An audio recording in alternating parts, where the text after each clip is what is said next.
السلام ويهدي من يشاء إلى صراط مستقيم. Assalamualaikum warahmatullahi wabarakatuh.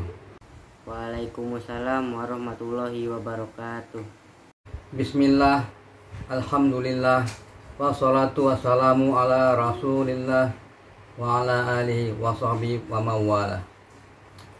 Rabbi shrah li sadri wa yassir li amri wahlul 'uqdatam min lisani yafqahu qawli. Temanya apa hari ini, Pak? Bapak akan menceritakan kisah kapal Titanic dan bendungan Yaman. Pertama kita bahas tentang kapal Titanic dulu. Awal mula pembuatan kapal Titanic dimulai dengan keinginan perusahaan pelayaran White Star Line untuk mempunyai sebuah kapal yang dapat mengalahkan keberadaan kapal Lusitania dan Mauritania yang dimiliki oleh Cunard Line. White Star Line mengharapkan kapal Titanic akan menjadi kapal terbesar dan paling mewah pada saat itu.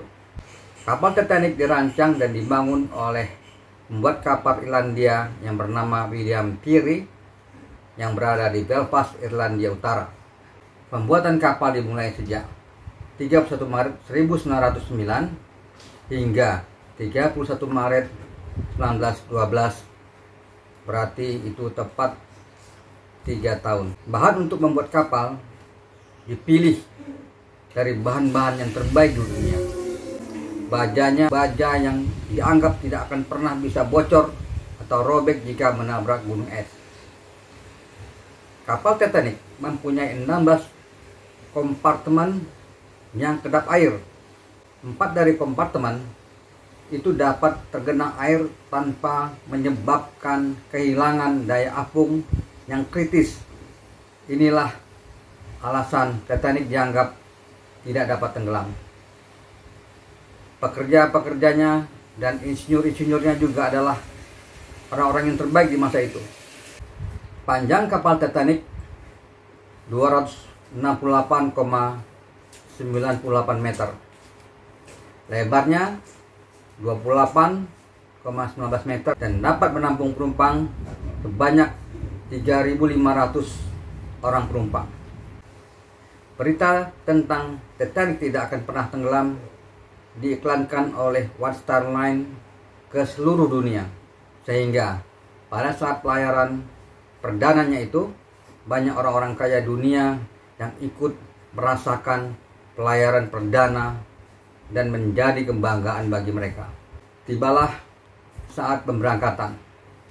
Titanic meninggalkan Queenstown, Irlandia pada tanggal 11 April 1912 menuju New York, Amerika Serikat. Jumlah penumpangnya adalah 2.200 orang. Beberapa hari pertama perjalanan kapal Titanic tidak menemui hambatan apapun. Namun, pada tanggal 14 April 1912, kapal Titanic menabrak sebuah gunung es pada pukul 11.40 malam waktu setempat. Pada saat itu, kapal Titanic berada sekitar 603 km dari selatan Newfoundland, Kanada, Samudra Atlantik Utara. Kapal yang telah dirancang secara canggih dan dipastikan tidak akan robek jika menabrak gunung es, ternyata pada benturan pertama gunung es itu sudah menyebabkan baja lambung kapal itu melengkung di sepanjang sisi kanan dan akhirnya air mulai masuk mengisi kapal. Kurang dari 3 jam kemudian, badan kapal Titanic patah dan tenggelam ke dasar laut yang dalamnya lebih dari 3 km. 705 orang selamat, sekitar 1.517 orang meninggal dalam bencana itu. Oleh karena itu, tragedi Titanic tercatat sebagai salah satu bencana kelautan paling buruk sepanjang sejarah. Apakah yang sebenarnya terjadi pada kapal Titanic? Bagaimanakah raksasa lautan Pasifik itu yang pada waktu itu dianggap sebagai sebuah kapal laut yang paling indah serta paling besar dan paling aman di dunia dapat mengalami nasib demikian buruk dan tenggelam. Usaha-usaha penyelidikan yang kemudian diadakan tetapi tidak dapat pernah berhasil untuk menjelaskan sepenuhnya sebab-sebab bencana itu. Kapten Smith merupakan seorang pelaut yang sangat hebat dan sangat berpengalaman dalam perjalanan pelayaran mengarungi samudera, dan dia mengenal jalan laut dari London ke New York seperti telapak tangannya sendiri. Akan tetapi pada saat hari terjadinya bencana itu, dia melakukan tindakan dan perbuatan yang sangat aneh.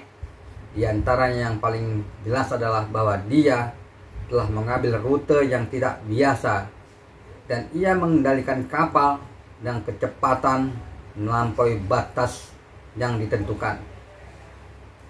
Dia tidak meminta pertolongan kepada kapal lain yang berlayar juga di daerah itu. Namun ketika Titanic mengirim panggilan darurat, lokasi kapal pertama yang merespon adalah kapal Carpathia yang berada kurang lebih 3 jam dari lokasi kejadian Titanic.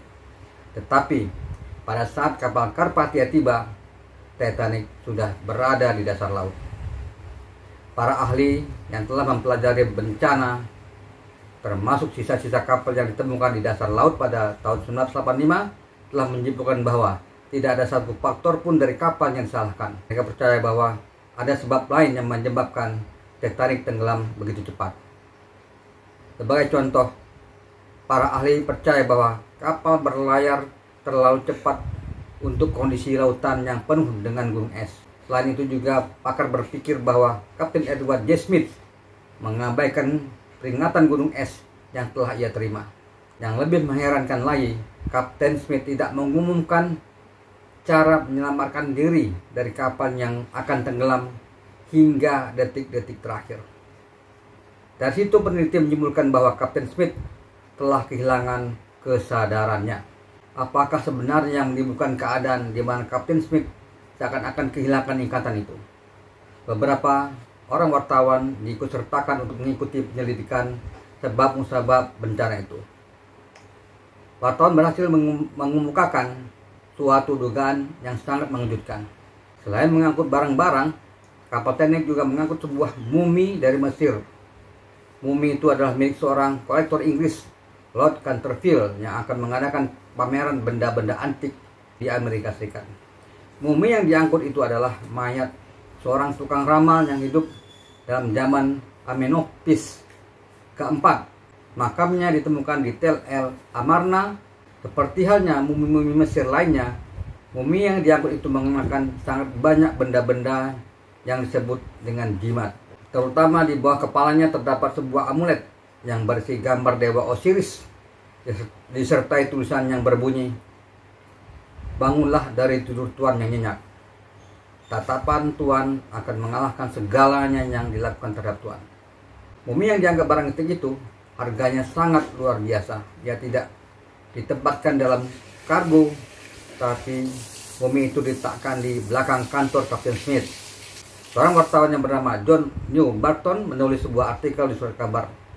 Mumi itulah yang telah menyebabkan kegilaan Kapten Smith, yang juga telah merusak semua alat pelayaran dari kapal Titanic. Tetapi kita sebagai seorang muslim, kita tidak boleh mempercayai hal-hal mistis seperti itu. Walaupun benda itu memang ada di dalam kapal, tapi benda mati atau orang yang sudah mati tidak akan dapat mencelakai orang yang hidup. Itulah kisah kapal Titanic. Sekarang Bapak akan menceritakan tentang kisah Bendungan Yaman. Kisah ini terjadi di masa zaman Nabi Ibrahim alaihissalam. Walaupun kisah ini terjadi di masa zaman Nabi Ibrahim alaihissalam, tetapi kisah ini tidak berhubungan secara langsung dengan Nabi Ibrahim alaihissalam. Pada zaman dahulu, di Yaman ada sebuah bendungan yang sangat besar dan sangat kokoh.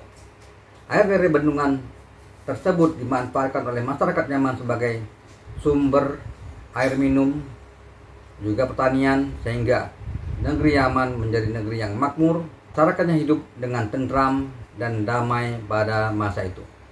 Selain itu, penduduk Yaman juga beriman dan taat kepada Allah Subhanallahu wa ta'ala. Berselangnya waktu, mungkin 100 tahun, mungkin juga 200 tahun, atau mungkin juga lebih dari itu, terjadilah perubahan-perubahan dalam segi keimanan.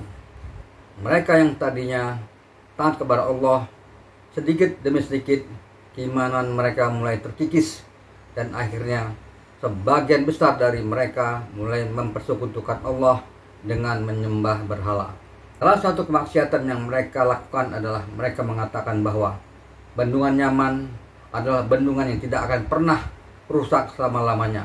Mereka yakin bahwa nenek moyang mereka yang membuat bendungan adalah orang-orang yang kuat dan cerdas, dan dengan kekuatan dan kecerdasan mereka terciptalah bendungan yang sempurna. Mereka lupa dengan azab yang Allah timpakan kepada kaum Ad dan kaum Samud, nenek moyang mereka. Kesombongan penduduk Yaman Allah azab dengan air bah yang berasal dari bendungan yang mereka bangga-banggakan. Air menyapu desa mereka sehingga mereka mati dalam keadaan yang hina. Sebagian dari penduduk Yaman ada yang Allah selamatkan dari azab air bah tersebut. Mereka meninggalkan negeri Yaman dan mencari tempat baru untuk mereka tinggali. Tidak ada harapan lagi di negeri Yaman karena Yaman tidak mempunyai sumber air yang layak untuk diminum. Sumber air selain bendungan pun sudah tercemar lumpur dan bau mayat di segala penjuru.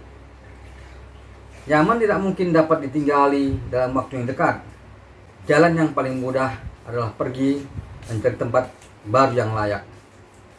Syarat utama dari kelayakan adalah harus mempunyai sumber air.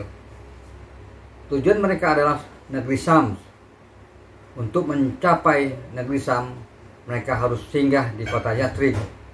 Yathrib adalah nama Madinah sebelum Islam. Tetapi untuk mencapai Yathrib, mereka harus melewati padang pasir terlebih dahulu. Qadarullah, orang-orang yang selamat adalah orang-orang yang masih taat kepada Allah. Mereka membuat satu kafilah atau satu rombongan untuk menuju negeri Syam dengan membawa harta benda mereka yang berhasil mereka selamatkan, dan juga mereka membawa bekal makanan dan sedikit air. Sebelum mereka sampai di Yathrib, perbekalan air mereka sudah habis. Dalam keadaan kehausan, tibalah mereka di satu tempat di tengah-tengah padang pasir. Mereka berhenti di sana dan memperhatikan ke langit. Mereka melihat banyak burung-burung yang berterbangan mengelilingi lembah antara dua bukit tersebut.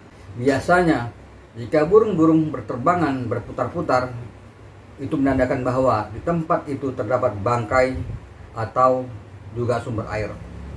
Kalau sumber air, itu tidak mungkin karena mereka sudah mengetahui bahwa di daerah itu tidak ada sumber air sebelumnya.